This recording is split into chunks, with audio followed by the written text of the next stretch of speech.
再来看这墨西哥国会呢是来通过一个法案，对2020年开始呢，要针对着无甲墨西哥来签贸易协定的亚洲国家，拢要甲扣5%到50%的关税。咱台湾嘛符合这相关的条件。也毋过专家是分析讲，台湾呢对于墨西哥这出口的产品主要是电子类的，这电子类是受到 ITA 资讯科技协定的保护。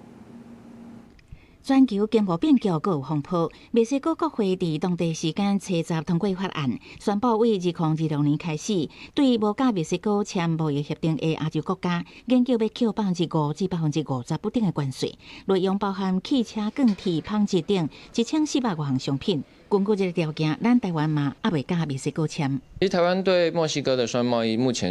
台湾是一个顺差的状况，就是说我们近几年来对于墨西哥呢是产生了大概有300多亿的一个出口量。那出口量的部分包含着所谓的 PCB 啦、载板啦、车用模组啦、零组件，这些是一个大宗。根据经济部的数据，2024年台湾的总值是108亿美金，台湾出口去墨西哥79亿，墨西哥对台湾出口29亿。2025年总额是242亿美金，台湾出口211亿，进口31亿，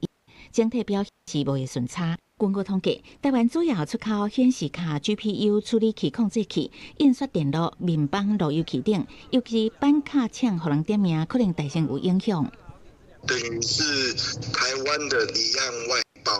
这一波事实上是针对钢铁、塑胶等传统产业。另外一块重点是我们全球有所谓的资通讯协定。专家分析，墨西哥主要是要联合美国的关税政策，防止中国泄露生产地。台湾出口上济的商品拢有受到 ITA 的保护，伊个影响是会使控制。经济部表示，关税措施最后施行的项目甲法案的内容还未正式公布，会持续关心。